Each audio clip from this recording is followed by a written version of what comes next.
Apakah terdengar suara saya? Terdengar. Oke. Baik.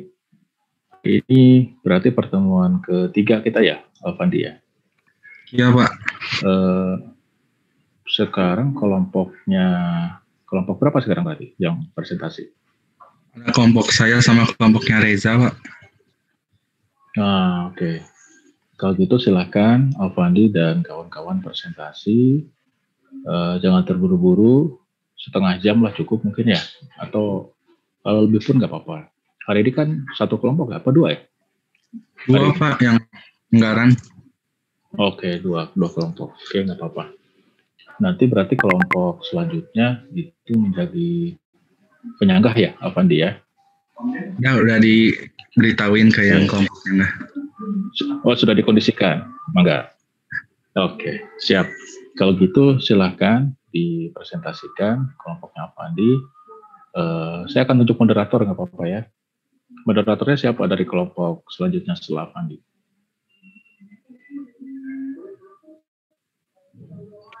Langsung, Pak. Kelompok setelah Alfandi siapa? Saya, Pak. Halo? Halo? Oke. Reza aja jadi moderator ya, Reza ya. Dia mengatur jalannya presentasi ya, diskusi. Nunggu nanti yang setelah beres presentasi kelompok Alfandi, nanti Reza tolong mengatur diskusinya ya. Diskusinya. Nanti kelompoknya Reza yang harus bertanya. Anggotanya semuanya harus tanya. Ya. Nanti setelah itu kelompok betul. Nah, setelah itu baru boleh ke floor. Nanti ya, saya mengikuti dari sini ya, jalannya diskusi. Itu ya Reza ya, nanti tolong dicatat yang diskusi yang bertanya siapa, dan lain-lain. Oh, iya. Itu Reza ya, nanti dikirimkan ke saya. Siap, Pak. Oke. Mangga, silahkan kelompoknya Alfandi. Baik, Pak. Saya jadikan host ya. Ya. Oke. Terima kasih, Pak.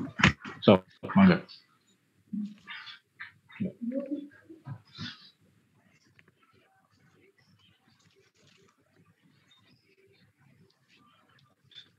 Lain.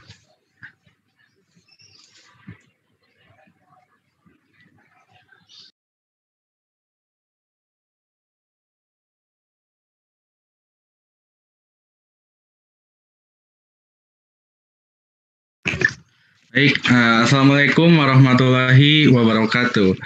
Perkenalkan, nama saya Alfandi Fajol Sagala dari NPM 002.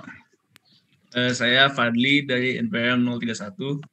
Dan saya Sevia Magdalena dari NPM 043. Baik, perkenalkan kami di sini dalam mempresentasikan mengenai berbagai macam konsep anggaran, dan di RPS sebenarnya terdapat 4 macam jenis anggaran, dan di dalamnya juga itu merupakan suatu kelompok dari jenis-jenis anggaran sektor publik. Namun salah satu teman kami mengingatkan tadi malam bahwa di RPS terdapat indikator bahwa mahasiswa diwajibkan untuk mengetahui definisi dari anggaran tersebut dan apa fungsi anggaran-anggaran yang ada di sektor publik. Oleh karena itu, kelompok kami telah memutuskan untuk membuatnya menambah kembali menjadi apa saja konsep anggaran sektor publik dan apa saja fungsi-fungsi anggaran yang ada di sektor publik. Baik, menuju yang pertama, yaitu adalah konsep anggaran di sektor publik. Konsep anggaran sektor publik ini terbagi menjadi 2 macam. Ada anggaran merupakan estimasi kinerja yang hendak dicapai, dan satu lagi adalah penganggaran, merupakan proses mempersiapkan anggaran. Apa perbedaan antara kedua di sini? Bahwa anggaran merupakan pernyataan mengenai estimasi kinerja yang hendak dicapai selama periode waktu tertentu. Jadi, yang namanya anggaran itu dibuat dalam ukuran finansial, ada uangnya. Sedangkan kalau penganggaran itu adalah sebuah prosesnya dan cara-caranya supaya mempersiapkan suatu anggaran. Sehingga dalam hal ini, penganggaran dalam organisasi sektor publik ini merupakan tahapan yang cukup rumit, dan di mana kita tahu banyak sekali nafsu yang bergejolak di dalam suatu anggaran sektor publik ini. Tapi bukan nafsu yang lain, tapi nafsu politik. Nah, jadi yang namanya sektor publik pasti banyak berkaitan sama yang namanya politik. Dan nanti juga akan kami kaitkan lagi dengan berbagai macam anggaran sektor lainnya. Tapi yang jelas di dalamnya itu terdapat berbagai macam aspek-aspek di dalam perencanaan di sini, di mana yang pertama itu ada aspek perencanaan dan aspek pengendalian dan aspek akuntabilitas publik. Untuk lebih jelas kita lihat jangan sampai politik-politik itu menjadi suatu penghambat dalam membuat anggaran, sehingga nanti di dalamnya kita akan bahas akan ada bagi kue dan lain sebagainya seperti itu. Sehingga dapat disimpulkan bahwa suatu yang namanya anggaran itu harus memuat yang namanya perencanaan, kemudian harus ada yang namanya suatu persetujuan, kemudian juga akhirnya pelaporan. Jadi anggaran itu harus ada perencanaan, kemudian diperiksa, kemudian dilaporkan seperti itu. Lalu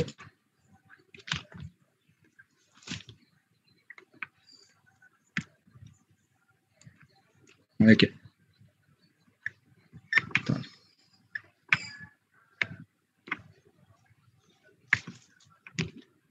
Nah, pengertian anggaran di sektor publik. Sekarang kita udah menuju ke penganggaran. Apa sih anggaran dalam sektor publik ini? Kan kita belajar akuntansi sektor publik.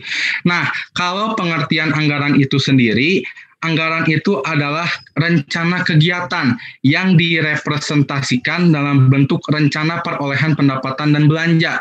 Pastinya harus dalam satuan moneter. Jadi intinya itu penganggaran di dalam suatu sektor publik ini ya hanya berkaitan berapa sih uang yang kita punya, berapa biaya atas rencana-rencana yang dibuat, kemudian berapa banyak dan bagaimana caranya memperoleh uang-uang tersebut. Itu aja simpelnya dalam suatu anggaran sektor publik. Kemudian masuk lagi ke dalam fungsi anggaran di dalam suatu sektor publik. Fungsi anggaran ini salah satu yang paling banyak ya, di mana di dalamnya itu ada berbagai macam tool. Artinya anggaran sektor publik ini bisa menjadi berbagai macam alat untuk digunakan dalam perencanaan. Yang pertama kita bahas ada planning tool. Apa itu planning tool? Planning tool merupakan jadi anggaran itu bisa digunakan sebagai rencana tindakan yang akan dilakukan oleh pemerintah. Sehingga jika adanya anggaran sektor publik ini, pemerintah bisa tahu berapa biaya yang dibutuhkan dan berapa hasil yang diperoleh dari belanja pemerintah tersebut. Lalu yang kedua ada control tool, yaitu di mana anggaran ini bisa digunakan sebagai alat pengendalian. Mungkin teman-teman pernah melihat ada bupati, ada manajer publik, gubernur, menteri, hingga presiden. Sebenarnya kita bisa mengendalikan mereka. Mengendalikan orang-orang eksekutif itu bisa dilakukan dengan cara mengendalikan melalui sebuah anggaran. Sehingga anggaran bisa disebut juga sebagai control tool. Kemudian yang ketiga terdapat fiscal tool. Apa itu fiscal tool? Artinya fiscal tool itu merupakan anggaran dapat digunakan sebagai alat menstabilkan ekonomi. Ya, jadi dengan adanya ekonomi, dengan mengetahui anggaran dalam tahun ke depan misalkan, maka kita dapat mendorong, memfasilitasi dan mengkoordinasikan kegiatan-kegiatan ekonomi masyarakat ya yang sekiranya dapat mempercepat pertumbuhan ekonomi. Jadi anggaran banyak fungsinya ya. Kemudian yang keempat ada political tool. Apa maksudnya dengan politik? Politik di sini itu artinya anggaran akan memutuskan prioritas-prioritas dan kebutuhan keuangan terhadap prioritas tersebut. Misalkan, pada sektor publik terdapat anggaran berbagai macam anggaran di dalamnya. Ada political skill, ada coalition building, ada keahlian bernegosiasi. Nah, orang-orang yang membuat anggaran itu diwajibkan mempunyai skill-skill yang saya sebutkan tadi, seperti political skill, coalition building. Kenapa? Karena orang-orang perencana anggaran di sektor publik ini akan yang membentuk komitmen ini adalah seorang eksekutif. Eksekutif kayak presiden gitu-gitu. Sementara yang membuat kesepakatan itu adalah legislatif. Jadi ya ini kurang lebih permainan politik antara eksekutif dan legislatif. Tapi tetap ini tidak bisa dibuat permainan kalau mereka dilakukan secara benar-benar untuk kemakmuran rakyat. Kemudian ada juga sebagai koordinasi dan komunikasi tool. Artinya apa? Dengan adanya anggaran publik, maka anggaran publik ini bisa digunakan sebagai alat koordinasi antar bagian dalam pemerintahan. Misalkan, alat komunikasi antar unit kerja dalam lingkungan eksekutif. sehingga anggaran-anggaran yang udah dibuat itu harus dikomunikasiin ke seluruh bagian organisasi supaya dilaksanakan. Jadi komunikasi juga menjadi salah satu aspek penting dalam suatu anggaran sektor publik. Kemudian yang keenam ada performance tool. Artinya kita bisa menilai kinerja orang-orang dari hasil anggarannya. Maksudnya seperti apa? Misalkan anggaran kan merupakan komitmen dari budget holder. Budget holder itu adalah eksekutif yang tadi kepada pemberi wewenang. Pemberi wewenangnya siapa? Legislatif.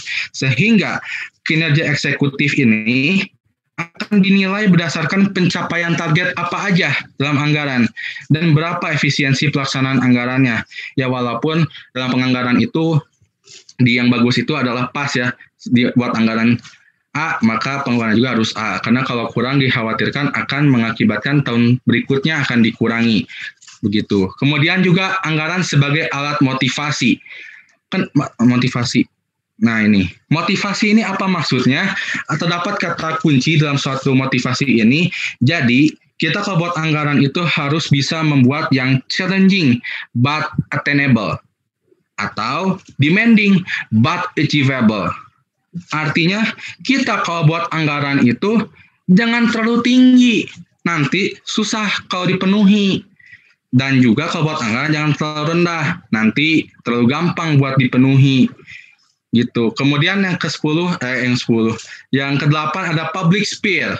Nah, public ini lebih ke orang-orang umum ya, seperti masyarakat, LSM, perguruan tinggi kayak kita, organisasi gini.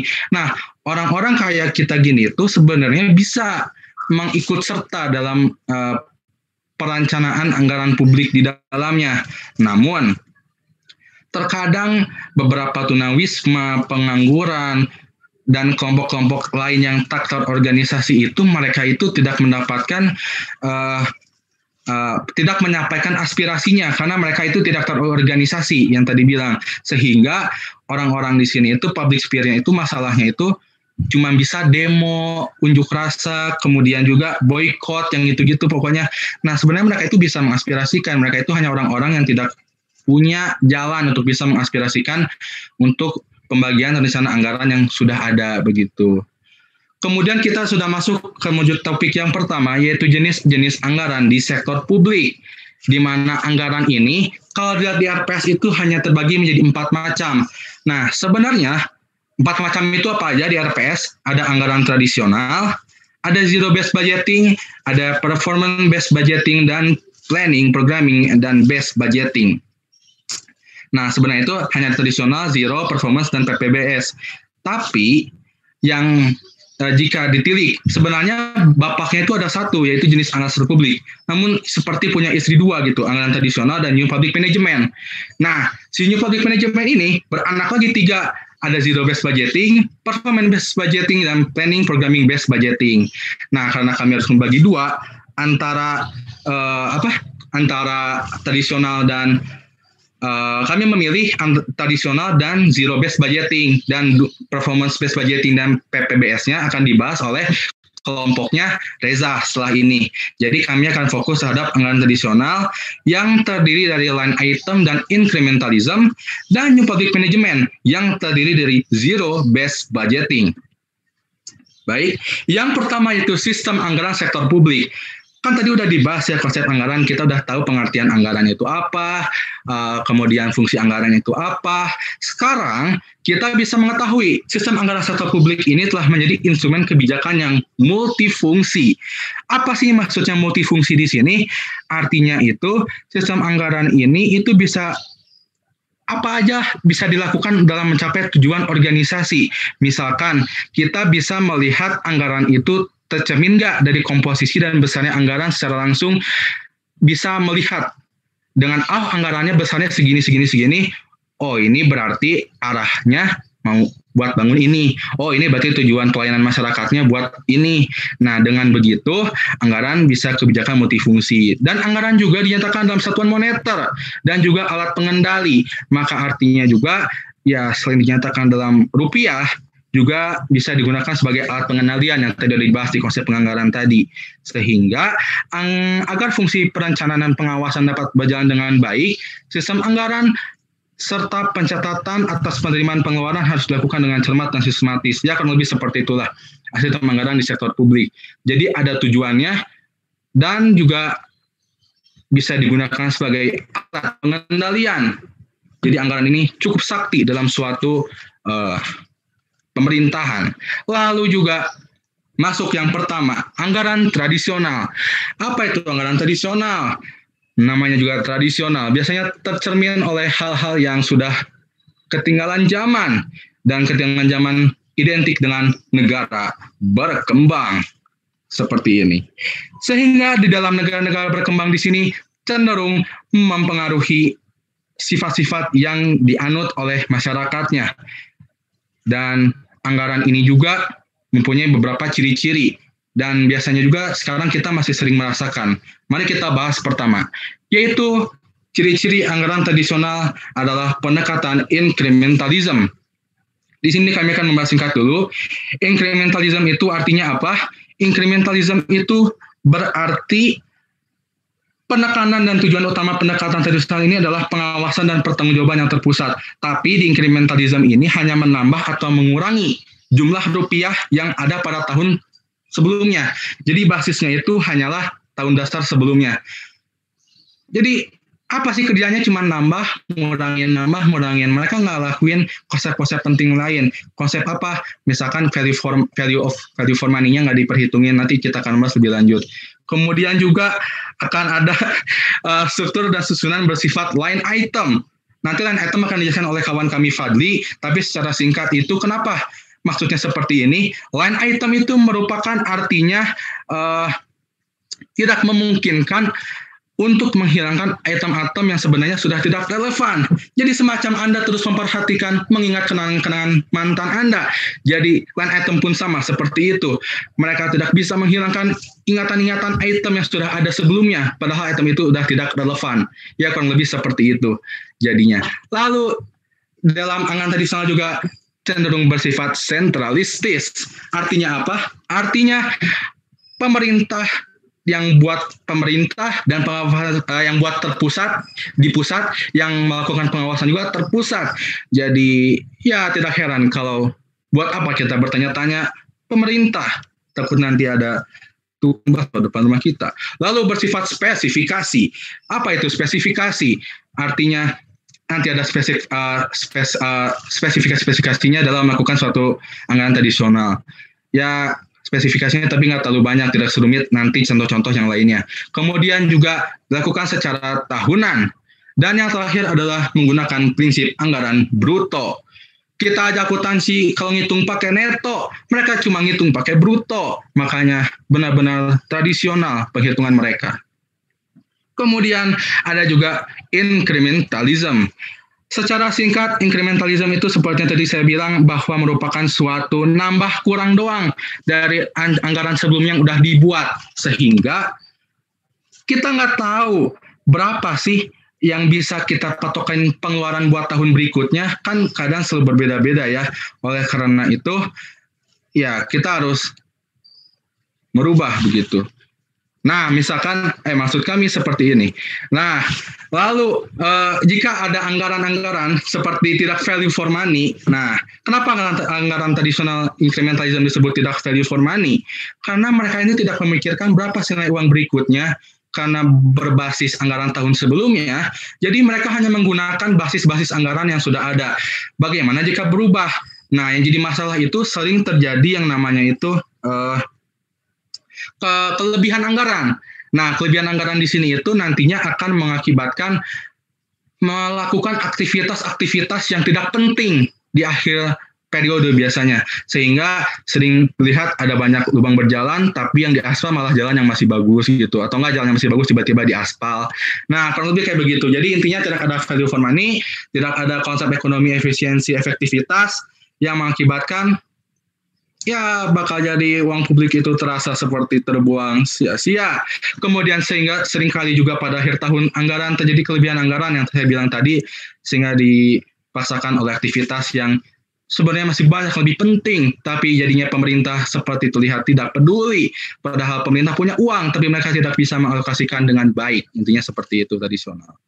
Kemudian yang terakhir dari saya adalah pertanyaan yang tidak diperhatikan dalam incrementalism. Yang pasti adalah, pertama, apakah pelayanan tertentu yang dibiayai dengan pengeluaran pemerintah masih dibutuhkan? Jadi, ya mungkin pemerintah masih terkait dengan kontrak dengan beberapa orang, jadi harus bagi-bagi kue. Lalu juga apakah pelayanan yang diberikan telah terdistribusi secara merata?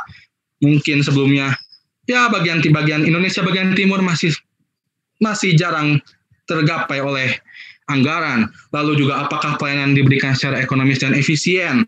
Dan yang terakhir adalah apakah pelayanan yang diberikan mempengaruhi pola kebutuhan publik? Jadi, ya jangan sampai anggaran harus bisa dirubah. Jangan sampai anggaran-anggaran di zaman sekarang hanya untuk dibagi-bagi kepada sanak famili dan orang-orang terdekat seperti lagu Iwan Fals. Lalu lanjut oleh Fadli. Terima kasih Alfandi. Jadi sekarang aku ingin jelasin yang tadi sudah dijelasin secara singkat oleh Alfandi, yaitu line item. Nah, struktur anggaran tradisional yang bersifat line item adalah struktur dibentuk atas dasar sifat dari penerimaan dan pengeluaran. Next dulu nih. Nah, sifat line item. Nah, metode line item tersebut tidak memungkinkan untuk menghilangkan item-item yang sebenarnya tidak relevan. Oleh karena itu, anggaran tradisional tidak dapat digunakan sebagai penilaian kinerja, karena tolak ukurnya adalah ketaatan dalam menggunakan dana yang diusulkan. Nah, alasan penyusunan anggaran menggunakan metode line item, karena anggaran tradisional disusun atas dasar sifat penerimaan dan pengeluaran.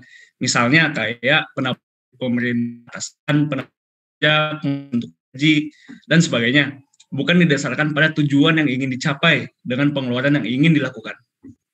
Next. Nah, berikut merupakan kelemahan atau kekurangan-kekurangan anggaran tradisional. Yang pertama ada hubungan yang tidak memadai atau terputus antara anggaran tahunan dengan rencana pembangunan jangka panjang. Yang kedua, pendekatan incrementalism yang sudah dijelaskan oleh Andi menyebabkan sejumlah besar pengeluaran tak pernah diteliti secara menyeluruh efektivitasnya. Yang ketiga adalah lebih berorientasi pada input daripada output, sehingga tidak dapat dijadikan sebagai alat untuk membuat kebijakan dan pilihan sumber daya atau memonitor kinerja. Kinerja dievaluasi dalam bentuk apakah dana telah habis dibelanjakan, bukan apakah tujuannya tercapai. Yang keempat, ada sekat antar departemen yang kaku, membuat tujuan nasional secara keseluruhan sulit dicapai dan berpeluang menimbulkan konflik, overlapping, kesenjangan, dan persaingan antar departemen. Next. Nah, selanjutnya ada proses anggaran terpisah untuk pengeluaran rutin dan pengeluaran modal atau investasi. Yang keenam ada anggaran tradisional bersifat tahunan. Anggaran tersebut terbilang terlalu pendek, terutama untuk proyek modal dan mendorong praktik yang tak sehat, yaitu KKN, korupsi, kolusi, dan nepotisme. Next adalah sentralisasi penyiapan anggaran, ditambah dengan informasi yang tak memadai menambah lemahnya perencanaan anggaran sehingga memunculkan budget pairing atau budget slack. Yang terakhir adalah persetujuan anggaran yang terlambat, sehingga gagal memberikan mekanisme pengendalian untuk pengeluaran yang sesuai. Seperti seringnya dilakukan revisi anggaran dan manipulasi anggaran. Yang ke-9 ada aliran informasi atau sistem informasi finansial yang tidak memadai, yang menjadi dasar mekanisme pengendalian rutin, mengidentifikasi masalah dan tindakan. Next. Nah, setelah kita tahu segala kekurangan atau kelemahan traditional budgeting, jadilah reformasi sektor publik, yaitu ditandain dengan munculnya New Public Management, yang bakal aku singkat menjadi NPM. Nah, simbol NPM ini mulai dikenal pada tahun 1980-an dan kembali populer pada tahun 1990-an, yang mengalami beberapa bentuk perubahan. Nah, si NPM ini berfokus pada manajemen sektor publik yang berorientasi pada kinerja, bukan berorientasi pada kebijakan. Penggunaan metode NPM menimbulkan tuntutan kepada pemerintah agar melakukan efisiensi, pemangkasan biaya atau cost cutting. Nah, NPM berhasil mendorong usaha mengembangkan pendekatan yang lebih sistematis dalam perencanaan anggaran sektor publik. Nah, berikut ada beberapa perspektif baru di pemerintah dalam era NPM. Yang pertama ada pemerintah katalis, fokus pada pemberian pengarahan. Di sini maksudnya adalah pemerintah harus menyediakan beragam pelayanan publik, tetapi tidak harus terlibat langsung dengan proses produksinya. Jadi maksudnya pemerintah sebaiknya fokus pada pemberian arahan, sedangkan produksi pelayanan publik diserahkan kepada pihak swasta dan atau pihak ketiga, seperti lembaga swadaya masyarakat dan non-profit lainnya. Pemerintah hanya memproduksi pelayanan publik yang belum dapat dilakukan oleh pihak non-pemerintah. Yang kedua adalah pemerintah milik masyarakat. Di sini artinya memberdayakan masyarakat daripada melayani. Pemerintah sebaiknya memberikan wewenang kepada masyarakat sehingga mereka mampu menjadi masyarakat yang dapat menolong dirinya sendiri atau self-help community. Yang ketiga ada pemerintah yang kompetitif, menyuntikkan semangat kompetensi dalam pemberian pelayanan publik. Nah, dengan kompetisi ini banyak pelayanan publik yang dapat ditingkatkan kualitasnya tanpa harus memperbesar biaya. Next. Nah, selanjutnya yang keempat ada terus pemerintah yang berorientasi hasil, yaitu membiayai hasil bukan masukan. Jadi semakin baik suatu unit kerja, semakin banyak dana yang akan dialokasikan untuk mengganti semua pengeluaran unit kerja tersebut. Jadi kayak ada yang reward untuk hasil. Tadi itu di slide sebelumnya ya, sorry. Nah, slide selanjutnya ini ada pemerintah yang digerakkan oleh misi, yaitu mengubah organisasi yang digerakkan oleh peraturan menjadi organisasi yang digerakkan oleh misi. Lalu yang kelima adalah pemerintah berorientasi pada pelanggan, yaitu memenuhi kebutuhan pelanggan bukan birokrasi. Pemerintah menciptakan sistem pertanggungjawaban ganda atau dual accountability, yaitu untuk legislatif dan masyarakat. Yang keenam adalah pemerintah wirausaha, yaitu mampu membelanjakan. Jadi pemerintah juga harus menciptakan profit. Lalu yang terakhir adalah pemerintah desentralisasi, yaitu dari hierarki menuju partisipatif dan tim kerja. Pada sekarang ini, pengambilan keputusan harus digeser ke tangan masyarakat, asosiasi pelanggan, dan lembaga swadaya masyarakat. Selanjutnya ada zero-based budgeting. Oke, makasih Fadli untuk penjelasannya. Sekarang teman-teman kita masuk ke jenis anggaran New Public Management. Seperti tadi yang udah dijelasin ya sama Andi, kalau anggaran New Public Management itu ada 3 ya jenisnya. Yang pertama itu Planning Programming Based Budgeting, yang kedua itu Zero Based Budgeting, dan yang ketiga itu Performance Based Budgeting. Tapi sekarang aku mau jelasin aja yang Zero Based Budgeting. Nanti sisanya yang 2 akan dijelaskan oleh kelompok selanjutnya. Nah, masuk ya ke Zero Based Budgeting. Zero Based Budgeting itu mundur nih. Zero Based Budgeting atau yang biasanya disingkat ZBB adalah metode penganggaran berdasarkan perkiraan tiap kegiatan tanpa mengacu pada rencana kegiatan atau hasil kegiatan di periode sebelumnya. Atau dengan kata lain, penganggaran ini mulai dari nol. Jadi segala alokasi yang ada di anggaran ini itu disusun berdasarkan visi dan juga rencana program yang ada di periode saat itu. Kenapa sih ZBB ini dibikin karena dimaksudkan untuk mengatasi kelemahan yang ada di sistem anggaran sebelumnya atau sistem anggaran tradisional. Sistem ini itu menghilangkan sifat incrementalism yang tadi udah dijelaskan sama Andi.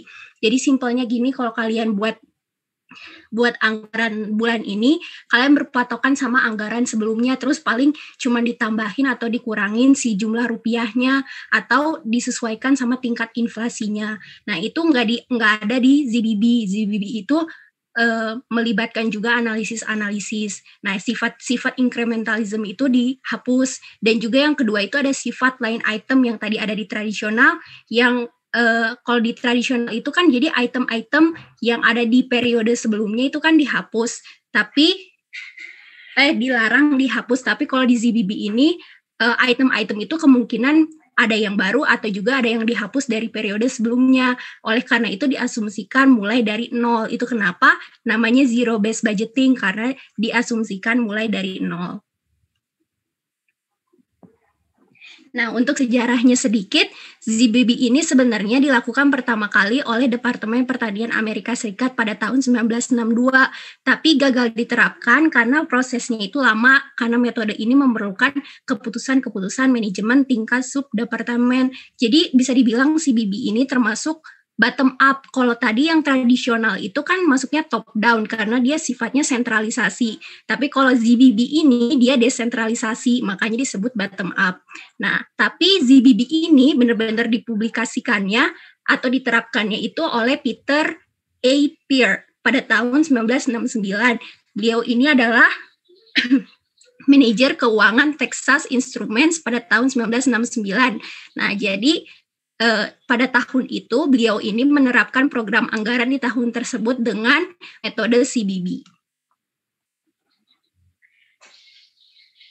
Ya, terus masuk ke poin-poin tentang zero based budgeting. Yang pertama, ZBB ini biasanya digunakan oleh perintis usaha di awal periode atau penyelenggara event dan juga instansi pemerintahan. Ya, logis aja ya kalau perintis usaha di awal periode kan pasti nggak ada anggaran di periode sebelumnya, makanya pasti dia bikin anggarannya itu benar-benar dari nol. Itu kenapa perintis usaha di awal periode itu pasti kebanyakannya menggunakan zero based budgeting.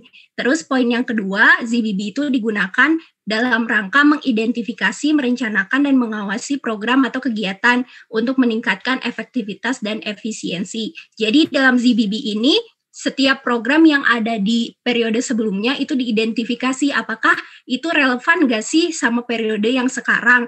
Kalau misalnya relevan kan berarti nanti lebih efektif dan lebih efisien dalam mengalokasikan sumber dayanya gitu. Terus yang ketiga, biasanya perusahaan yang menggunakan ZBB itu akan memangkas biaya-biaya tertentu yang terjadi pada periode sebelumnya, seolah-olah proses penganggaran itu dimulai dari hal yang baru sama sekali.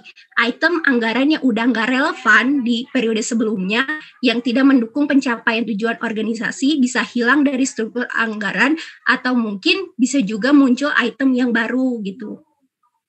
Terus poin yang keempat, perbedaan dari penganggaran tradisional budgeting sama ZBB ini fokusnya itu dari proses penganggarannya. Kalau proses penganggaran dari tradisional itu biasanya benar-benar berpatokan sama anggaran sebelumnya. Tapi kalau dari zero based budgeting ini dia menggunakan analisis juga. Jadi item-item yang sebelumnya nggak ada, yang sebelumnya ada belum tentu di periode ini tuh ditambahin. Nanti lebih jelasnya bakal dikasih contohnya.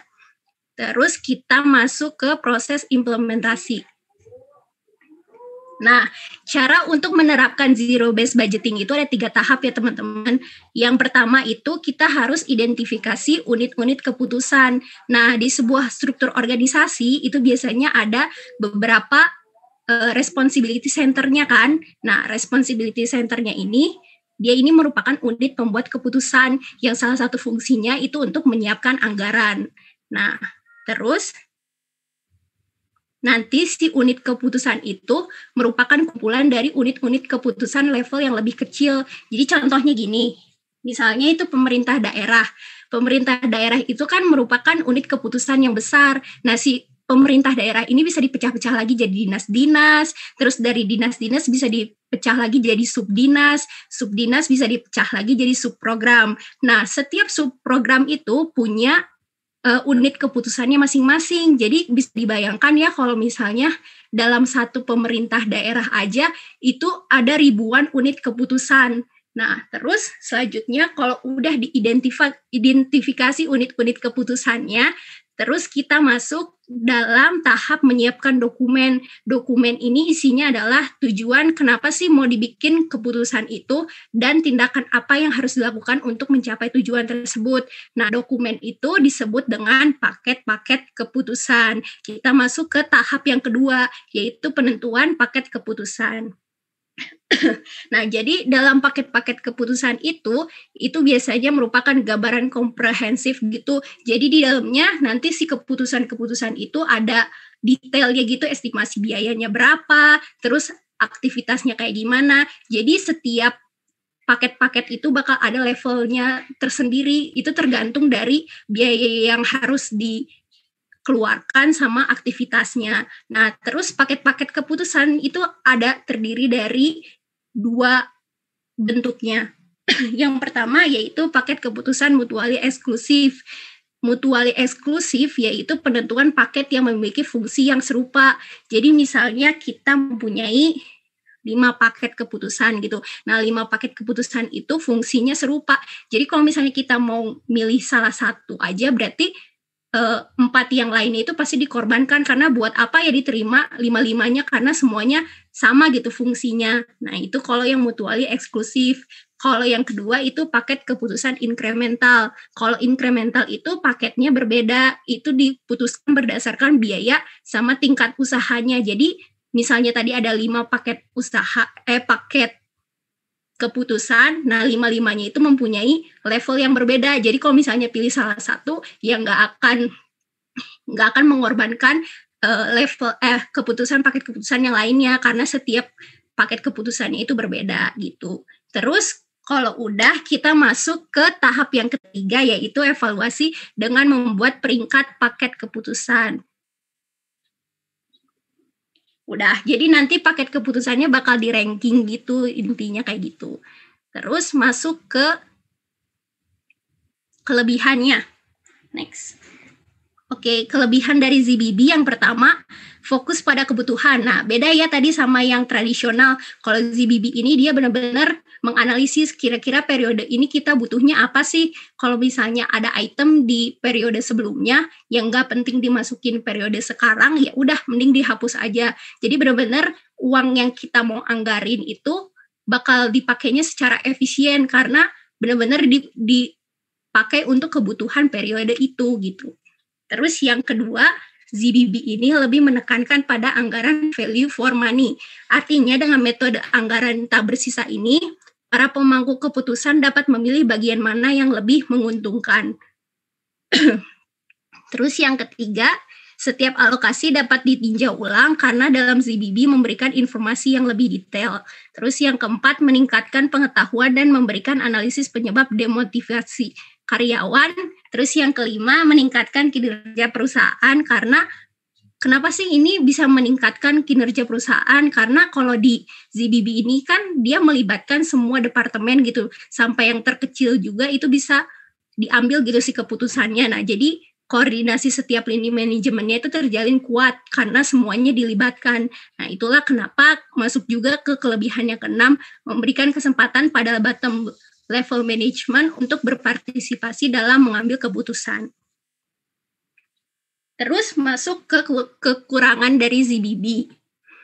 Kekurangan ZBB yang pertama itu terlalu makan banyak waktu, terus terlalu teoritis dan nggak praktis, dan juga biayanya lebih besar. Karena apa? Karena kalau misalnya bikin ZBB ini kan tadi kan dibilang dari departemen dari yang kecil, jadi nanti kertas kerjanya itu bakal numpuk dalam pembuatan paket keputusan kan. Nah, terus yang kedua, ZBB ini cenderung digunakan untuk aktivitas jangka pendek dan rentan berubah-ubah karena ZBB ini kan fokusnya sama periode sekarang gitu. Jadi anggaran periode sekarang belum tentu bisa dipakai juga untuk anggaran periode selanjutnya karena emang kita fokus sama kebutuhan periode sekarang tuh apa gitu. Makanya dia jangkanya pendek dan berubah-ubah.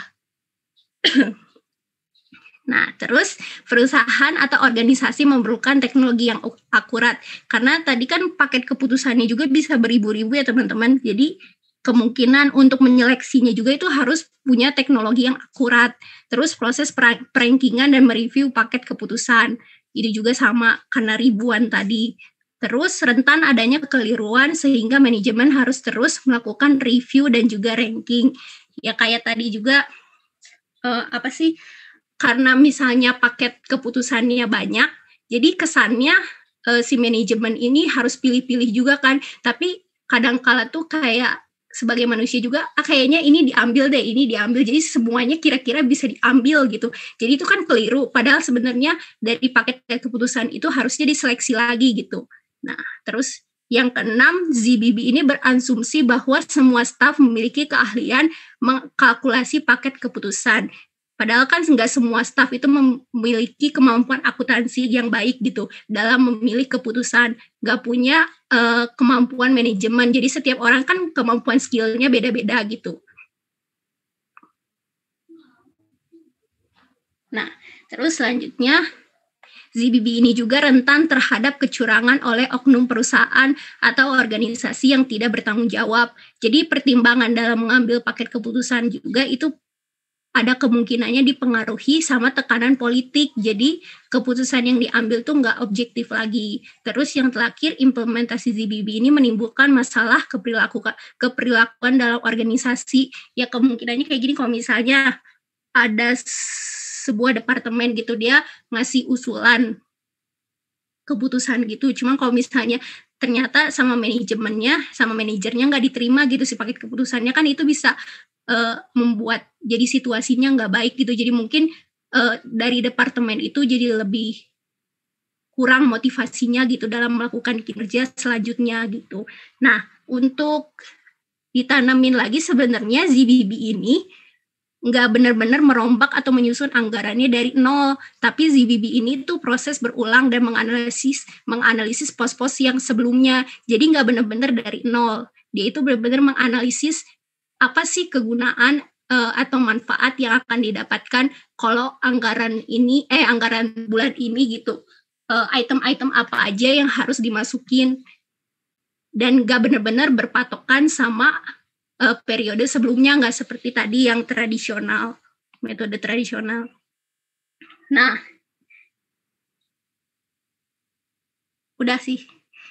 Nah, untuk apa sih biar lebih gampang menyerapnya, jadi misalnya kalau misalnya zero based budgeting dalam kehidupan sehari-hari, misalnya gini, kalian itu menyusun anggaran di bulan November, misalnya kalian punya uang 500.000, kan misalnya dipakai buat beli baju, beli makanan, atau beli peralatan kuliah, terus kalian kan harus bikin anggaran di bulan Desember, ternyata bulan Desember itu kan sering hujan tuh, nah kalian ceritanya mau beli payung, nah payung itu kan nggak ada tuh di bulan November kan, nah si payung ini berarti kalian menerapkan zero based manajemen karena anggaran payung ini nggak ada di periode sebelumnya, gitu simpelnya. Oke, sekian dari kami. Mohon maaf bila banyak kekurangan. Apakah ada pertanyaan?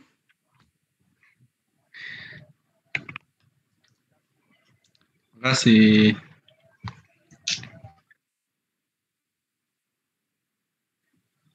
Ya. Oh ya,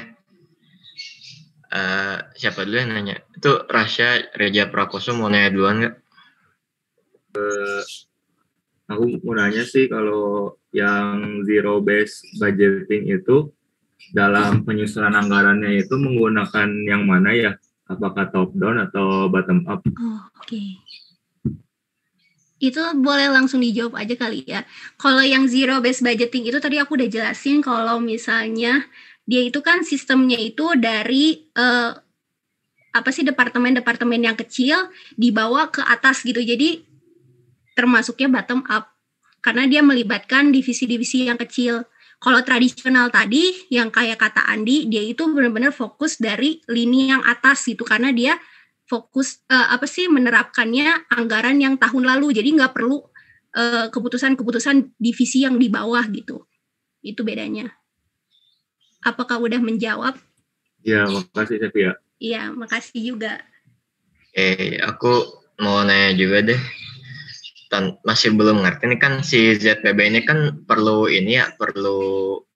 menyita banyak waktu karena datanya juga banyak kan, sama harus satu-satu gitu.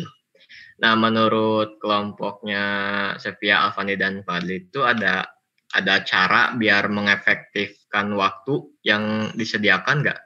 Jadi biar nggak menyita banyak waktu aja gitu.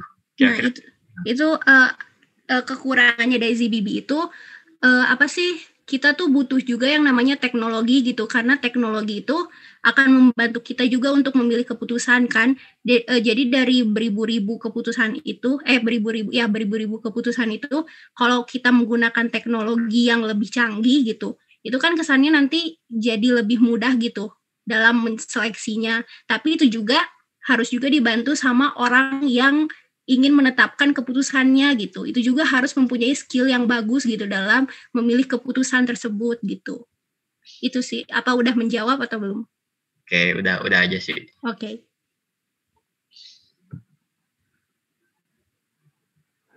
Yo, Rasya.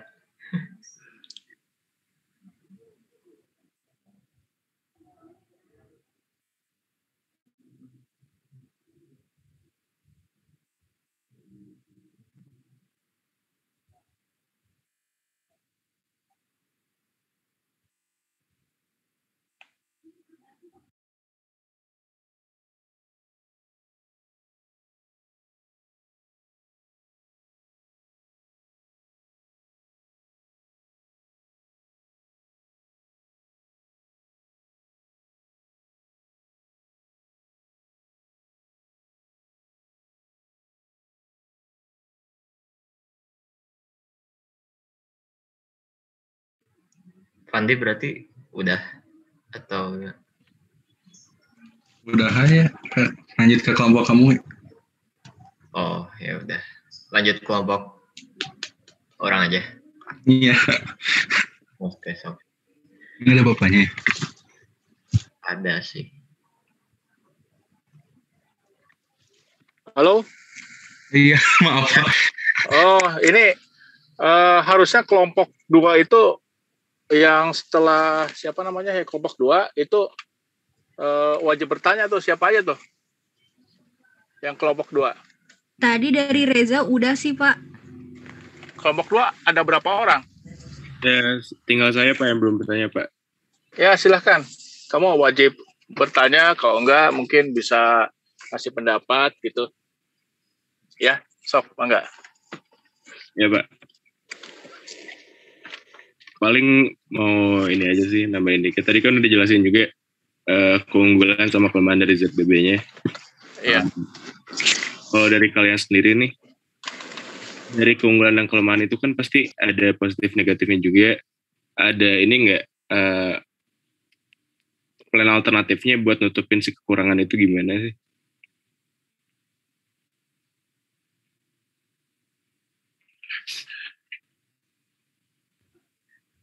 Untuk apa sih setiap jenis anggaran itu kan pasti ada kekurangan dan kelebihannya. Nah, kita itu untuk menentukan mana sih metode yang cocok itu tergantung dari anggaran yang kita mau buat itu seperti apa. Kan tadi itu emang ada kekurangan dan kelebihannya, tapi itu dari new management budgeting itu kan ada beberapa juga kan yang bakal kalian jelasin. Nah, ada 3 kan, jadi dari ketiga itu bisa aja menyesuaikan gitu, tergantung dari anggarannya itu mau kayak gimana gitu dibuatnya. Ngerti nggak sih? Atau kurang ngerti? Paham. Jadi positif atau negatifnya itu pasti ada di setiap, nggak ada yang sempurna gitu proses penganggaran, bahkan sampai sekarang juga gitu. Ini tergantung. Sama mau nanya dikit, tadi udah dijelasin belum ya? Sorry kalau nggak nangkep. Yang di kelemahan kan ada masalah besar yang dihadapi ZBB itu meranking dan mereview paket keputusannya. Nah itu ada cara buat ini nggak ya? Menanggulanginya biar nggak menjadi kelemahan banget gitu di ZBB sendiri.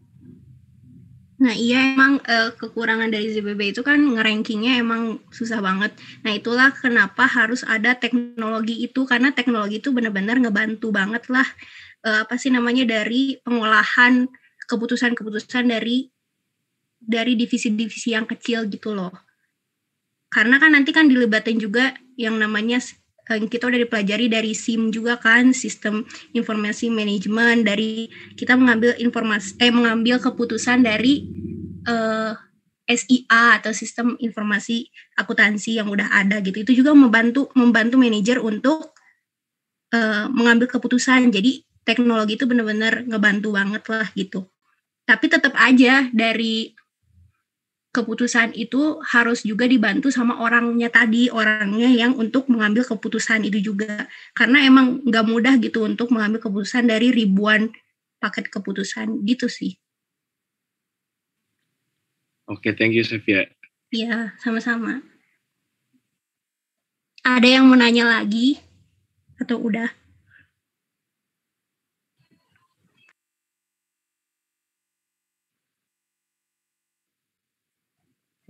Langsung kali ya, lanjut. Ya udah, lanjut aja ke kelompok selanjutnya.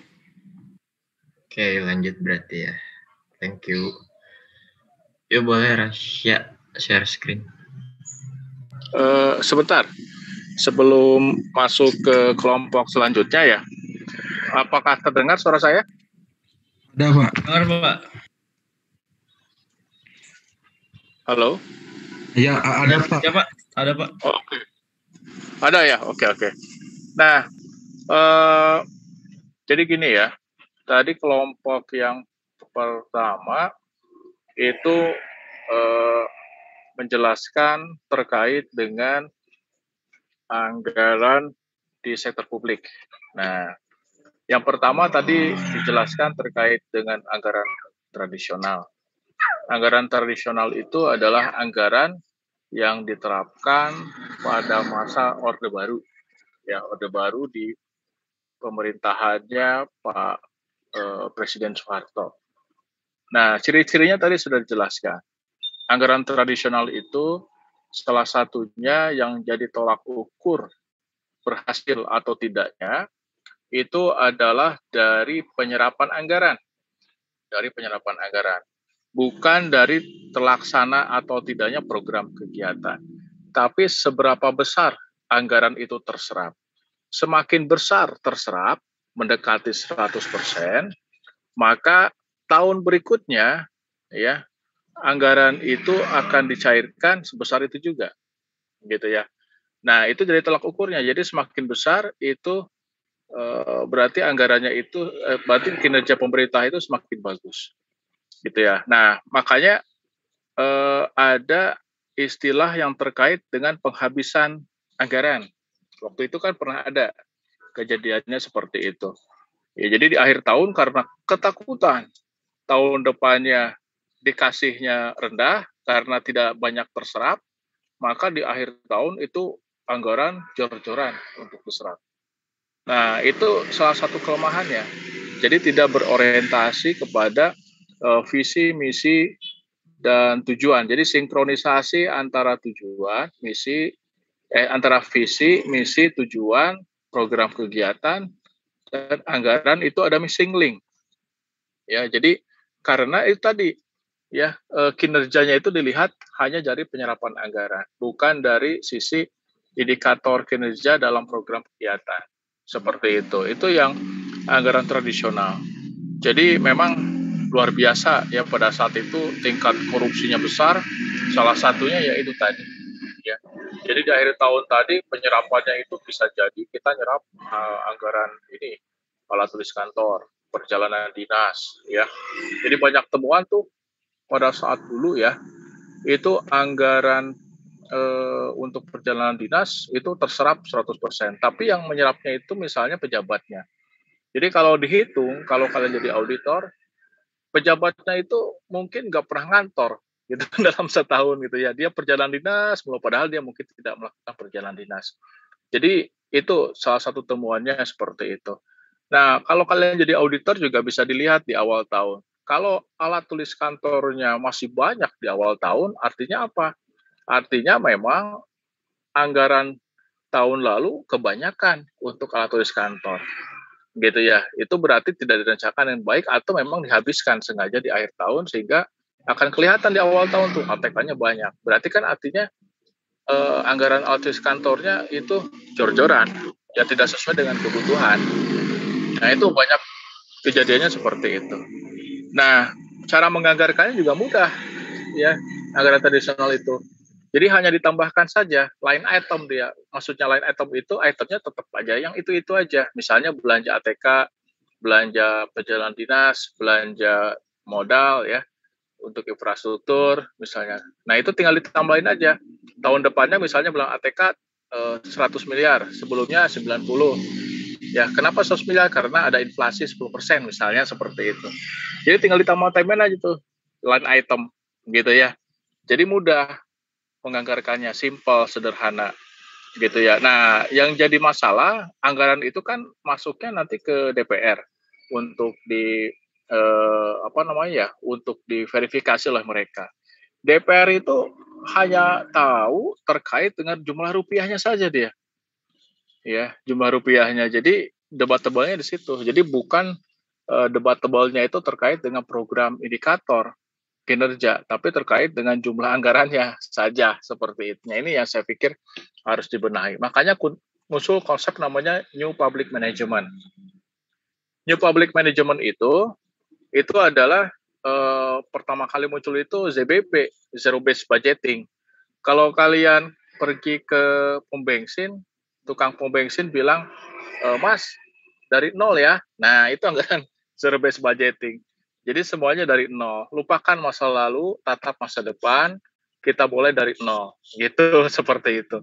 Jadi intinya bahwa sebetulnya ZBB itu kita mulai dari nol, tapi bukan berarti kita melupakan masa lalu. Ada beberapa hal yang bisa kita jadikan sebagai bahan evaluasi. Tahun lalu ada program kegiatan yang bagus, kita jadikan sebagai acuan untuk program kegiatan tahun selanjutnya. Dan kita susun anggaran dari nol, gitu ya. Nah, karena kita menyusun anggaran dari nol, maka kesulitan kita itu adalah yang pertama menentukan program kegiatan yang akan dilaksanakan tahun depan, gitu ya. Dan kemudian kalau program kegiatan sudah muncul, maka kesulitan yang lain adalah kita menganggarkan kembali. Jadi memang itu rutinitas itulah yang membuat ke daerah itu menjadi lebih sibuk, gitu ya. Sibuk nyusun anggaran, gitu ya, dalam program kegiatan. Jadi memang itu zero based budgeting. Tapi intinya bahwa kita sebetulnya bisa combine. Ya, zero based budgeting nanti dengan performance budgeting itu bisa dilaksanakan bersama-sama sebetulnya. Nah, itu ZBB. Intinya bahwa ZBB itu adalah kita mulai penyusunan program kegiatan dan anggaran untuk tahun berikutnya dari nol. Tapi masa lalu bukan dilupakan 100%, ya. Masa lalu itu menjadi bahan evaluasi saja untuk kita. Nah, kemudian muncul namanya ini, setelah itu muncul hanya performance budgeting. Nah, performance budgeting itu lebih bagus dan sekarang diimplementasikan di Indonesia, performance budgeting. Jadi performance budgeting itu adalah sistem penganggaran yang berbasis kinerja. Ini luar biasa, ya, bagus, gitu ya, sehingga kita bisa menerapkan itu. Jadi kita bisa menyusun anggaran berbasis kinerja itu yang dibalut dengan konsep KPJM sekarang namanya, ya, kerangka pengeluaran jangka menengah. Kita punya visi, punya misi, gitu ya, punya tujuan. Minggu kemarin sudah saya jelaskan, kepala daerah itu memiliki tujuan 4 tahun ke depan, ya, 4 atau 5 tahun saya lupa, 4 tahun ke depan lah, ya. Jadi visi kita itu akan menjadi apa dalam 4 tahun ke depan. Maka untuk mewujudkan visi kita harus memiliki misi.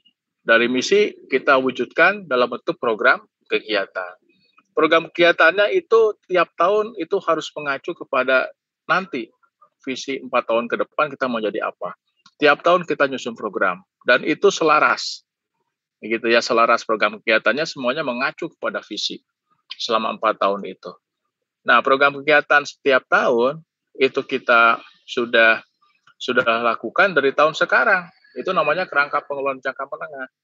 Jadi kalau kalian ingin menjadi seorang sarjana, setiap semester kalian harus bikin rencana kan, KRS terus gitu ya, sampai kan nanti terkumpul jadi sarjana. Ini juga sama, yang kalau visi kalian itu menjadi sarjana, maka setiap semester kalian punya program kegiatan itu kita asosiasikan sebagai mata kuliah yang diambil, gitu ya. Nah, pemerintah juga sama. Kalau pemerintah itu ingin mewujudkan kesejahterakan masyarakat kota dan desa, maka program kegiatannya harus ngaji selama 4 tahun, gitu. Nah, itu balut KPJM, ya, sebanding tapi di dalam KPJM, ya. Sudah bisa menganggar kira-kira tingkat inflasinya kegiatannya apa, 2 tahun yang datang itu program kegiatannya apa, 3 tahun ke depan apa, 4 tahun ke depan apa program kegiatannya. Jadi kita sudah bisa menganggarkan kalau punya program 2-3 tahun ke depan, berarti anggaran yang kita keluarkan kira-kira berapa, ya, plus inflasinya berapa. Nah, itu bisa kita lakukan dari sekarang. Nah, itu kan berarti artinya tidak menguras tenaga, ya. Mungkin di awal-awal kepala daerah itu atau di awal-awal inilah awal nyusunnya sangat berat, tapi tahun kedua ketiganya itu lebih ringan lagi karena sudah kita susun di tahun-tahun awal tadi, seperti itu. Nah, itu artinya konsep ZBB itu juga ikut ada di sana, gitu ya, ikut ada di performance budgeting. Jadi combine sebetulnya, ya, performance budgeting itu. Nah, kemudian performance budgeting juga indikator tiap tahunnya juga ini ya, apa namanya, tiap tahunnya juga jelas indikator yang ingin dicapainya, gitu. Jadi ada indikator kinerjanya, pencapaiannya misalnya. Ya, misalnya tahun ini itu laporan keuangan itu disclaimer. Ya. Tahun depan wajar dengan pengecualian deh, gitu ya. Tahun depannya lagi usahakan kita sudah opininya wajar tanpa pengecualian. Jadi bertahap. Ya, tahun sekarang kita dapat disclaimer, tahun depan wajar dengan pengecualian, tahun depannya wajar tanpa pengecualian. Nah, salah satunya gimana? Salah satunya adalah misalnya program kegiatannya adalah melakukan pelatihan bagi pegawai di bidang akuntansi misalnya. Oke, kita lakukan program kegiatan pelatihan itu. Maka harus ada indikator kinerjanya di sana. Nah, indikator kinerjanya apa? Indikatornya sukses atau tidak program kegiatan itu adalah yang bisa dilihat dari post-testnya. Post-testnya misalnya 80% ya pegawai yang ikut pelatihan nilai skornya itu 80 gitu misalnya ya, 80% atau 80. Nah, itu post-testnya. Nah, pada saat pelatihan berarti kita harus mengadakan pretest dulu. Pada saat pretest, wah ternyata nih pegawai akuntansinya memang betul juga dia disclaimer pantas aja kan. Pengetahuan akuntansinya itu hanya 40 skornya. Ikut pelatihan. Nah, pada saat di akhir pelatihan kita ukur pakai post-test. Oh, ternyata 85% nih, 85 skornya gitu ya. Maka ini indikator kinerja berarti udah tercapai dong. Tapi kalau ternyata hasil postnya itu hanya 70, berarti program kegiatan pelatihannya tidak tercapai. Tercapainya hanya 70. Nah, ini juga jadi bahan penilaian kinerjanya. Berarti apa yang salah di sana? Mungkin narasumbernya dan lain-lainnya yang salah. Jadi itu yang terkait dengan program kegiatan yang jelas indikator kinerjanya apa. Ya misalnya program kegiatan apa lagi nih? Program kegiatan yang terkait dengan demam berdarah gitu misalnya pada saat musim hujan. Nah, kira-kira nih demam berdarah itu kita bisa kurangkan berapa persen dari penduduk yang terkena demam berdarah. Nah, salah satunya program kegiatannya adalah melakukan semprot nyamuk misalnya ya, ataupun sosialisasi dan lain-lain. Dan ternyata target kita itu meleset. Ya, ternyata yang kena demam berdarah itu dari 100 itu 100 orang, padahal target kita itu yang terkena demam berdarah itu hanya 50 orang misalnya. Tapi ternyata yang kena 100. Nah, berarti nih efektivitas program penyemprotan penyemprotan untuk demam berdarah itu nggak efektif. Gitu, atau kurang efektif. Nah, kenapa? Nah, itu jadi bahan evaluasi. Macam-macam, mungkin hanya disemprotnya itu hanya di luarnya saja, nggak masuk ke dalam, bisa jadi seperti itu ya dalam pelaksanaannya. Jadi itu performance budgeting. Nah, ada lebih canggih lagi adalah PPBS. Ya, PPBS. Nah, PPBS itu adalah yang sistem programming. Nah, kalau kalian harus lihat dari struktur organisasi. Di kita itu struktur organisasi itu saya sudah jelasin, di pemerintah kota itu ada dinas-dinas kesehatan, dinas pendidikan, dinas sosial, dan dinas-dinas yang lain. Nah, kalau yang performance budgeting itu masih memperhatikan dinas-dinas tadi. Dinas pendidikan mungkin mereka punya visi yang mengacu juga ke pemerintah kotanya. Jadi dia punya program kegiatan sendiri. Dinas kesehatan juga sama. Tapi kalau yang PPBS itu dia menabrak semua dinas itu. Ya, artinya program PPBS itu adalah program kegiatan itu disusun dari pusat. Ya, sistemnya itu adalah top down dari pusat. Kalau performance budgeting itu bottom up. Setiap dinas dia punya program kegiatan lalu merucut ke atas. Tapi kalau PPBS itu enggak, dari atas dia punya program kegiatan apa. Nah, setelah ada program kegiatan disusun, baru difikirkan, ya ini program kegiatan ini adalah untuk dilaksanakan oleh dinas pendidikan. Program ini untuk dinas kesehatan. Nah, itu memang bagus, ya. Jadi nanti visinya itu bisa bagus lah ketercapaiannya. Tapi muncul ketidakadilan. Ya, dinas pendidikan karena memang visinya itu lebih banyak menyentuh ke pendidikan, maka lebih banyak program kegiatan. Tapi di dinas yang lain, ke sosial misalnya, jadi kurang kegiatannya. Ya, padahal dari sisi SDM di dinas sosial itu banyak misalnya. Jadi ketidakadilan itu akan muncul kalau kita menerapkan PPBS, karena sistemnya top down pembuatan program kegiatannya. Ya, jadi dari pusat punya visi, punya misi, bikin program kegiatan. Setelah itu baru program kegiatan itu disalurkan ke dinas-dinas. Ya, hasilnya negatifnya tadi saya bilang, ya ketidakadilan dalam sisi mungkin ada dinas yang memiliki program kegiatan yang lebih banyak dibandingkan dinas yang lain. Seperti itu, ya. Nah, itu untuk PPBS. Nah, jadi itu perkembangan dari New Public Management. Jadi sekarang yang paling ideal itu adalah menerapkan yang namanya performance budgeting.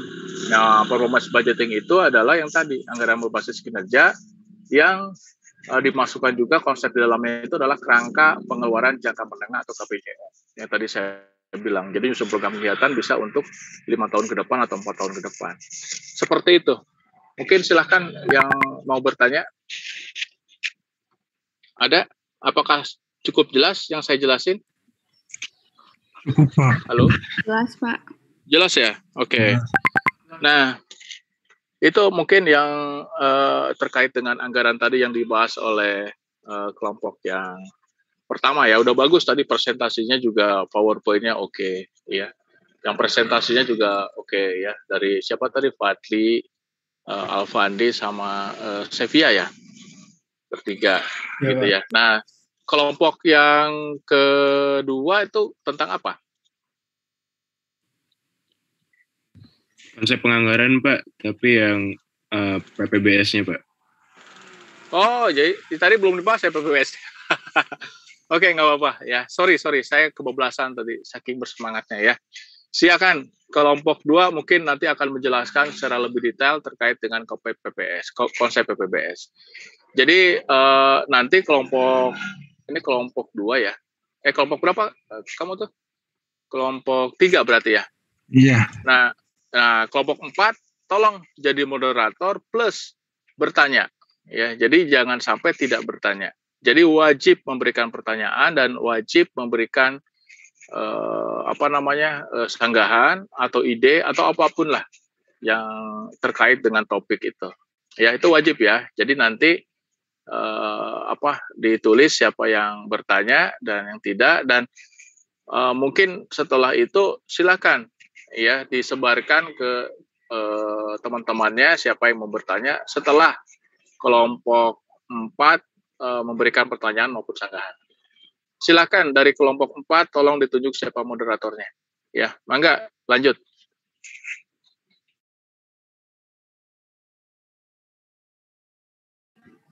Oke, boleh.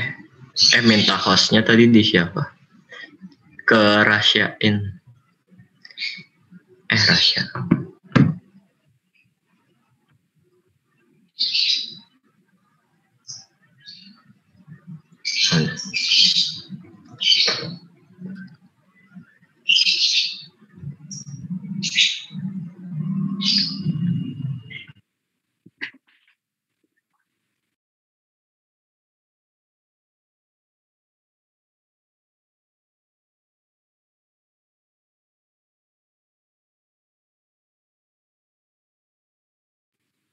Udah kelihatan belum?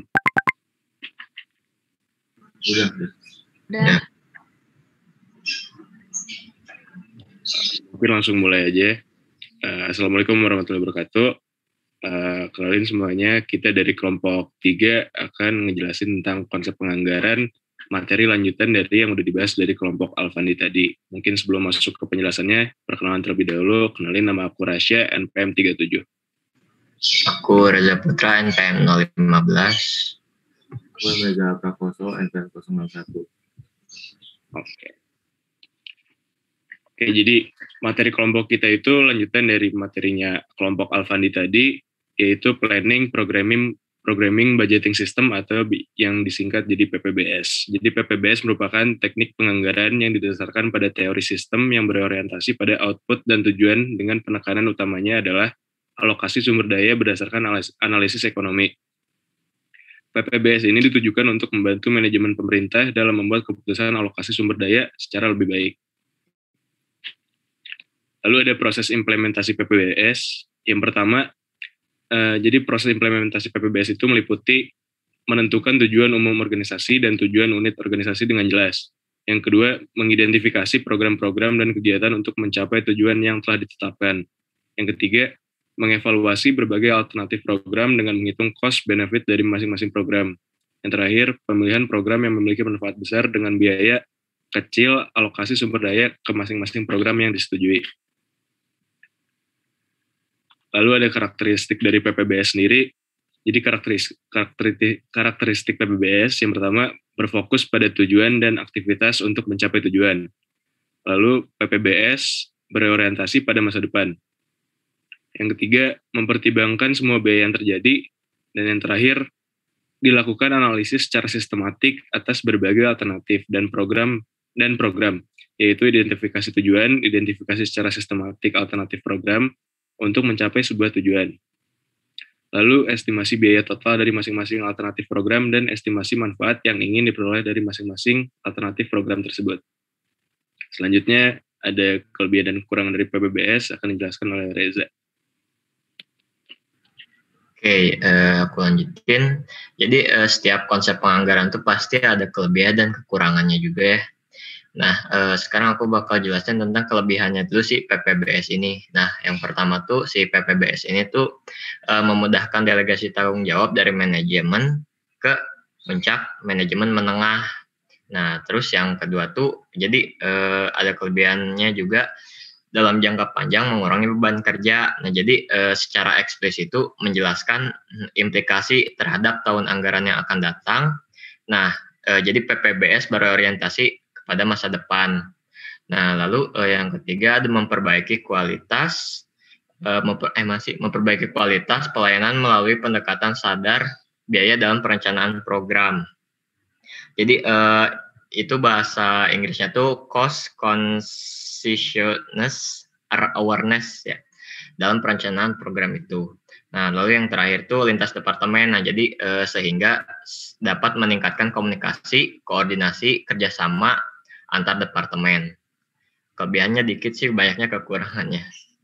Ada juga tambahan lagi di buku ini aku lihat tadi tuh. Jadi menghilangkan program yang overlapping atau yang bertentangan dengan pencapaian tujuan organisasi itu sendiri. Nah, jadi si PPBS ini tuh yang menurut buku tuh menggunakan teori marginal utility. Nah, jadi sehingga mendorong alokasi sumber daya yang secara optimal. Gitu. Nah, lalu kelemahan PPBS atau kekurangannya tuh. Yang pertama tuh PPBS tuh membutuhkan sistem informasi yang canggih. Nah, sistem informasi yang canggih itu menyediakan ketersediaan data, adanya sistem pengukuran, dan staf yang memiliki kapabilitas yang tinggi. Jadi kekurangannya itu ya. Terus yang kedua membutuhkan biaya yang besar. Nah, karena si PPBS ini membutuhkan teknologi, jadi membutuhkan biaya yang besar. Jadi teknologi itu harus yang canggih. Yang ketiga PPBS bagus secara teori ya, namun sulit untuk diimplementasikan. Ya, secara teorinya juga udah bagus tadi yang dijelaskan oleh Rasya, tapi sulit untuk diimplementasikannya gitu. Terus yang keempat, mengabaikan realitas politik dan realitas organisasi. Nah, jadi sebagai kumpulan manusia yang kompleks tuh mengabaikan realitas dan mengabaikan realitas organisasi tidak sesuai dengan konsep anggaran yang sebelumnya gitu. Terus yang kelima, PPBS merupakan teknik anggaran yang statistically oriented. Nah, apa sih itu? Penggunaan statistik kadang tuh kurang tajam gitu buat mengukur efektivitas program si PPBS ini. Statistik hanya tepat untuk mengukur beberapa program tertentu saja, jadi nggak semuanya bisa menggunakan statistik oriented.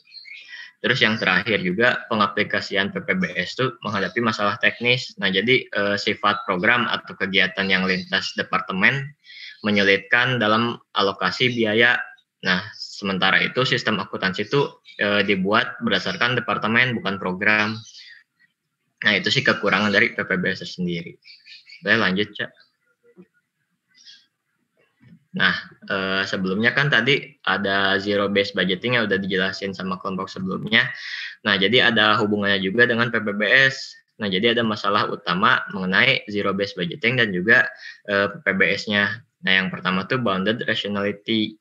Nah, jadi adanya keterbatasan dalam menganalisis semua alternatif untuk melakukan aktivitas. Nah, yang kedua tuh ada kurangnya data ya, atau masalah ini yang ke kanan, kurangnya data untuk membandingkan alternatif. Nah, terutama untuk mengukur outputnya itu sendiri. Nah, yang ketiga, masalah ketidakpastian sumber daya, kebutuhan masa depan, perubahan politik, serta ekonomi. Lalu yang keempat, pelaksanaan teknik tersebut tuh menimbulkan beban pekerjaan yang sangat berat. Dari ZBB dan PPBS juga sama beratnya, karena si datanya kan membutuhkan waktu yang cukup lama gitu kan. Nah, lalu yang kelima, kesulitan dalam menentukan tujuan dan perankingan program, terutama ketika terdapat pertentangan kepentingan. Jadi kalau ada pertentangan antara staff dan manajemen itu bisa jadi conflict of interest bahasa Inggrisnya tuh. Lalu yang selanjutnya, seringkali tidak memungkinkan untuk melakukan perubahan program secara cepat dan tepat. Jadi membutuhkan waktu yang sangat lama yang tadi saya bilang, jadi nggak bisa cepat dan tepat si PPBS ini juga. Lalu yang terakhir ada terdapat hambatan birokrasi dan perlawanan politik yang besar untuk berubah, resistance to change. Lanjut. Nah, selanjutnya tuh ada anggaran kinerja si performance. Jadi anggaran kinerja tuh apa sih? Disusun untuk mengatasi kelemahan dalam anggaran tradisional. Si anggaran kinerja ini tuh merupakan bisa dibilang sebuah pembaharuan gitulah antara anggaran tradisional. Jadi ada anggaran kinerja. Nah, pendekatan kinerja ini disusun untuk mengatasi berbagai kelemahan yang terdapat dalam anggaran tradisional, khususnya kelemahan yang disebabkan oleh tidak adanya tolak ukur yang dapat digunakan untuk menggunakan kinerja dalam pencapaian tujuan dan sasaran pelayanan publik. Nah, anggaran dengan pendekatan kinerja itu sangat menekankan pada konsep value for money dan pengawasan atas kinerja output. Nah, pendekatan ini juga mengutamakan mekanisme penentuan dan pembuatan prioritas tujuan, serta pendekatan yang sistematik dan rasional dalam proses pengambilan keputusan. Nah, untuk mengimplementasikan hal-hal tersebut, anggaran kinerja dilengkapi dengan teknik penganggaran analitis. Nah, terus si anggaran kinerja ini tuh didasarkan pada tujuan dan sasaran kinerja. Oleh karena itu, anggaran digunakan sebagai alat untuk mencapai tujuan. Penilaian kerja didasarkan pada pelaksanaan value for money dan efektivitas anggaran. Nah, si pendekatan ini tuh cenderung menolak pandangan anggaran tradisional yang menganggap bahwa tanpa adanya arahan dan campur tangan pemerintah pemerintah akan menyalahgunakan kedudukan mereka dan cenderung boros atau overspending si anggaran kinerja ini. Jadi menurut pendekatan anggaran kinerja tuh, dominasi pemerintah akan dapat diawasi dan dikendalikan melalui penerapan yang di buku tuh ada disebut internal cost awareness, audit keuangan, dan audit kinerja, serta evaluasi kinerja eksternal di sini dijelaskan. Nah, lanjut, berarti sistem anggaran kinerja pada dasarnya merupakan sistem yang mencakup kegiatan penyusunan program dan tolak ukur kinerja sebagai instrumen untuk mencapai tujuan dan sasaran program. Nah, si penerapan sistem anggaran kinerja itu dalam penyusunan anggaran dimulai dengan perumusan program dan penyusunan struktur organisasi pemerintah yang sesuai dengan program tersebut. Nah, kegiatan tersebut tuh mencakup pula penentuan unit kerja yang bertanggung jawab atas pelaksanaan program serta penentuan indikator kinerja yang digunakan sebagai tolak ukur dalam mencapai tujuan program yang telah ditetapkan. Kurang lebih seperti itu sih mengenai anggaran kinerja. Selanjutnya akan selanjutnya kita akan membahas tentang proses penyusunan anggaran. Secara garis besar, si pendekatan dalam penyusunan anggaran ini dapat dibagi menjadi 3. Yang pertama itu ada top-down approach. Nah, dalam top-down approach ini, si penyusunan dan penetapan anggarannya itu dilakukan oleh si pimpinan tertinggi dengan atau tanpa keterlibatan si bawahan. Nah, jadi anggaran diturunkan dari pimpinan ke bawahan, dan bawahan itu dituntut untuk melaksanakan anggaran tanpa ada keterlibatannya dalam proses penyusunannya. Lalu di pimpinan ini akan mempertimbangkan pengalaman masa lalu dan kondisi pasar saat ini. Jadi mereka itu menggunakan anggaran tahun sebelumnya dan laporan keuangan sebagai patokan. Lalu ada keuntungan dari si top-down approach ini, yaitu waktu penyusunan yang singkat dan terkoordinasi antar bagiannya, serta ada dukungan yang kuat dari si manajer dalam pengembangan anggaran. Lalu ada kelemahannya, yaitu tidak memperhitungkan kebutuhan tiap bagian secara tepat, karena kan semuanya itu keputusan sepihak dari manajemen puncak. Lanjut. Lalu ada bottom up approach atau pendekatan dari bawah ke atas. Nah, jadi dalam bottom up approach ini si prosedurnya itu disiapkan oleh pihak yang melaksanakan anggaran tersebut. Anggarannya itu diberikan kepada pihak yang lebih tinggi untuk mendapat persetujuan. Lalu hal yang menonjol dari pendekatan ini itu adanya negosiasi usulan anggaran antara si penyusun anggaran dengan si komite anggaran. Nah, tujuannya itu untuk menyatukan dua kepentingan yang berbeda. Di satu pihak kan si manajer puncak ini ingin anggaran yang ketat agar si perusahaan ini memperoleh laba. Kalau di lain pihaknya juga si operasional kan ingin anggaran yang disetujui mendapat kelonggaran yang cukup dan adanya tanggapan atas masalah-masalah tetap juga. Kelemahannya ini yaitu waktu penyusunan yang lama dan kurangnya koordinasi antara bagian sehingga dapat menimbulkan konflik. Selanjutnya itu ada gabungan dari top down dan bottom up, yaitu participative budget. Participative budget ini pendekatan penganggaran yang melibatkan si manajer level bawah dalam penyusunan anggaran. Nah, keterlibatannya ini dalam bentuk pemberian pendapat, pertimbangan, dan usulan. Kerjasama dan interaksi si manajer puncak dan manajer bawah ini merupakan cara terbaik. Karena anggarannya itu si manajer operasional itu ada dalam perusahaan dengan berpedoman pada tujuan, strategi, dan kebijakan perusahaan. Pada prinsipnya itu si perspektif budget ini bertujuan untuk menjaring dan mengidentifikasi si permasalahan dan kebutuhan masyarakat yang dapat diatasi dengan kewenangan urusan yang dimiliki oleh pemerintah. Nah, jadi setelah si usulan-usulan masyarakat ini disaring atau disesuaikan dengan urusan masing-masing, maka akan dihasilkan sebuah dokumen perencanaan dalam pemerintahan daerah.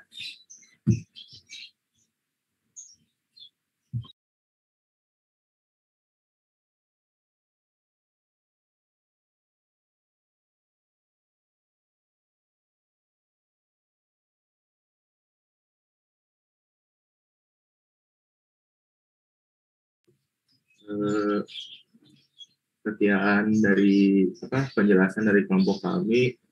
Mungkin teman-teman yang lain ingin ada yang ditanyakan tentang bahasan dari kelompok kami.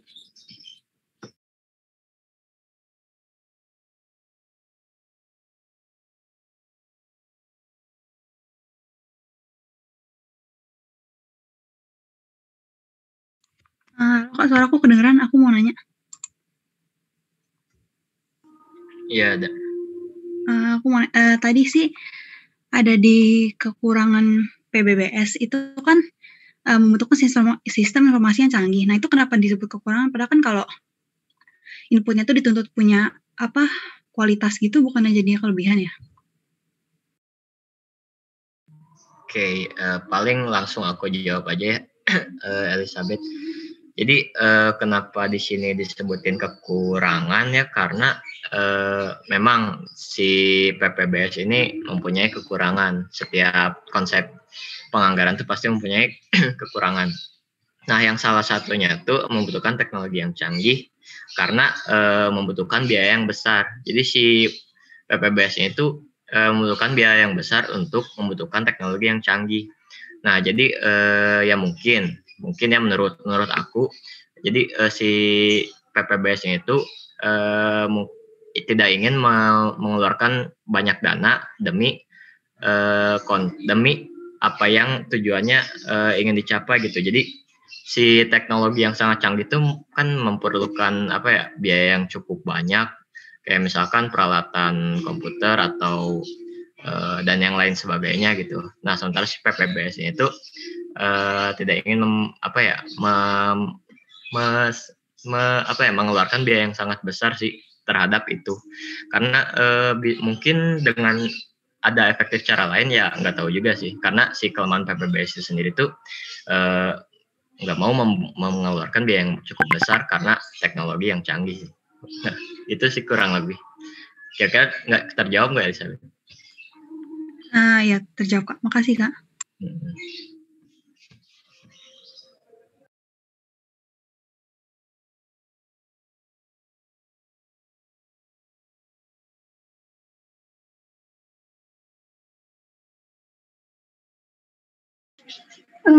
Apa suara aku ada nggak? Ada.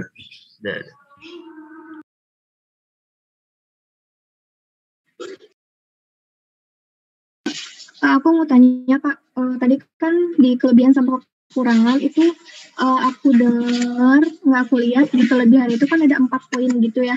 Nah, yang memudahkan delegasi tanggung jawab, terus mengurangi beban kerja, sama memperbaiki kualitas pelayanan komunitas departemen juga. Nah, pertanyaannya ada lagi nggak sih kelebihannya selain 4 poin itu? Soalnya aku baca di buku Mardiasmo itu, di buku Pak Mardiasmo itu ada 6 kelebihan. Jadi sih Kak. Ya, ada ya. Tadi juga mungkin kelewat ya, Elvania.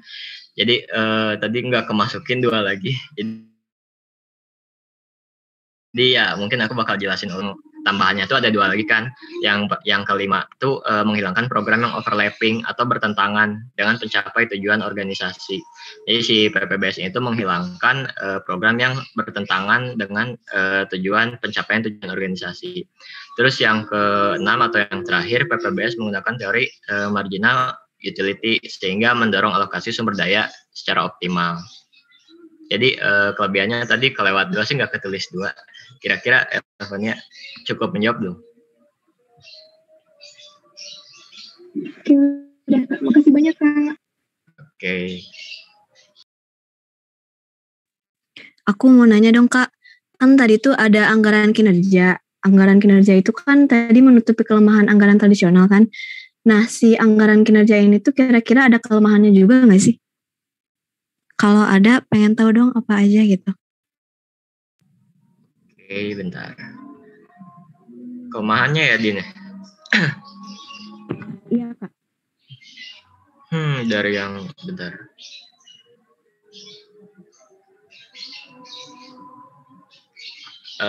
Oh ya, ada sih kelemahan si anggaran kinerja tuh.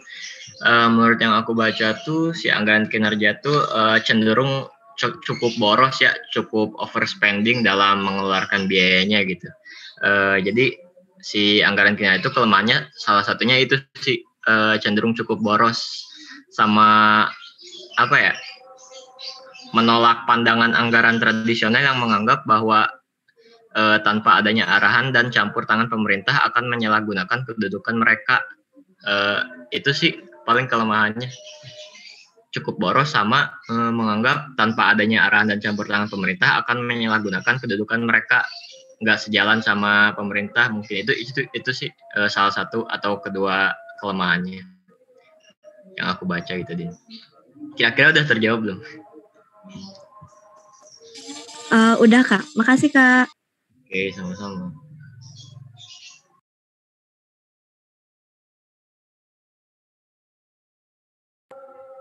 Berarti udah ya.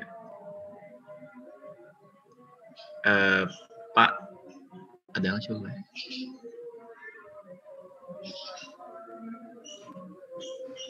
Masih ada Kak yang bertanya? Udah semuanya Pak. Oh ya, oke. Jadi udah semuanya Kak ya. Nanti sebentar ya. Maaf saya ini HP-nya off ya, karena sinyal saya buruk nih. Halo? Ya Pak. Ya. Mohon maaf ya, ini videonya off karena sinyal saya nggak stabil. Nah, sekarang gini ya. tadi sudah saya jelaskan yang terkait dengan anggaran kinerja dan PPBS tadi ya. Dan ternyata tadi sudah dijelaskan lebih detail oleh kelompok 2 ini, 4 yang terkait dengan itu PPBS terutama ya. Jadi PPBS itu tadi diantaranya adalah kelemahannya ya. Memang betul tadi kenapa itu dijadikan kelemahan yang teknologi canggih itu ya. Betul, bagus sekali itu pertanyaannya ya. Nah, mungkin dimaksud yang di sini yang kenapa jadi kelemahan dikarenakan memang anggaran ini butuh biaya besar, ya teknologi canggih.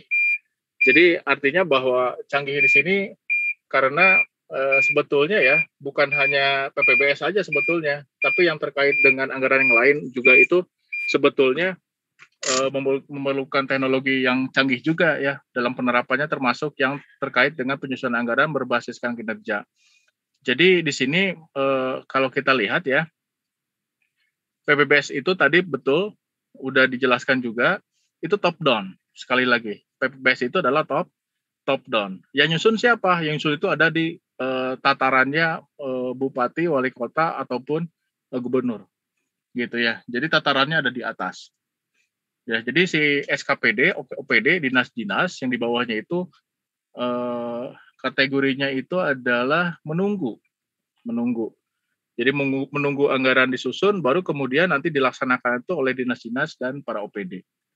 Gitu ya. Jadi anggaran sudah, program kegiatan sudah disusun, anggaran sudah disusun, lalu kemudian didistribusikan ke tiap SKPD, OPD. Jadi memang tadi dijelaskan juga sistem PPBS ini adalah lintas, ya, lintas dinas. Nah, saya ngacunya ke pemerintah daerah aja biar gampang. Lintas dinas. Lintas dinas itu artinya antara dinas kesehatan, dinas pendidikan, dinas pekerjaan umum, dinas sosial itu bahu-membahu untuk menciptakan visi. Jadi program kegiatan yang disusun oleh di atas itu adalah program kegiatan yang memiliki kegiatan yang komprehensif, jadi lintas dinas. Bisa jadi untuk satu indikator kinerja itu dilaksanakan oleh beberapa dinas, gitu ya. Itu. Jadi misalnya tadi untuk mensejahterakan masyarakat desa, maka butuh dinas PUPR membangun jalan, butuh dinas UMKM untuk memberdayakan masyarakat desa dalam berwirausaha, gitu ya.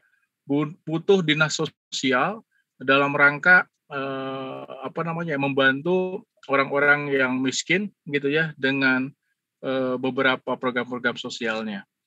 Membutuhkan dinas pemberdayaan masyarakat desa, ya, yang terkait dengan bagaimana cara dan upaya untuk agar supaya masyarakat desa itu ikut berpartisipasi dalam kegiatan-kegiatan pemerintah. Jadi lintas dinas dalam rangka mewujudkan kesejahteraan masyarakat desa. Jadi program kegiatannya itu bisa lintas dinas tadi. Ya, tapi tadi saya bilang ya, PPBS itu karena dia top down, program kegiatan disusun secara top down, komprehensif, lintas dinas, maka ada kemungkinan beberapa dinas kebagian program banyak, beberapa dinas yang lain program kegiatannya sedikit. Nah, itu kelemahannya. Dan kecanggihan program itu dapat membantu ya, software dalam menyusun program kegiatan dapat membantu.